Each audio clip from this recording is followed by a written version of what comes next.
ngimpi naon deui? Berak ngimpi kumaha tah? Asa boga aya ieu teh. Assalamualaikum warahmatullahi wabarakatuh. Sampurasun. Tepangkeun wasta abdi Asih Pabeberanti teu kelas 8B.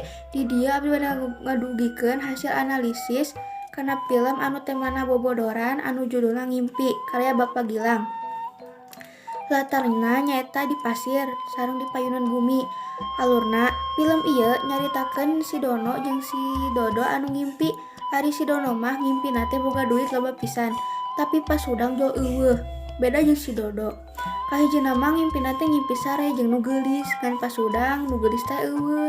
Tuluy si Dodo mah ngimpi deui, ari dina ngimpina teh si Dodo tapi pas sugah aya. Tokohna nyaeta si Dono jeung si Dodo. Si Dodo nyaeta peran antagonis, sedangkan si Dono nyaeta protagonis. Watak si Dono jeung si Dodo mah hampir sarua, salah sahijina jahil.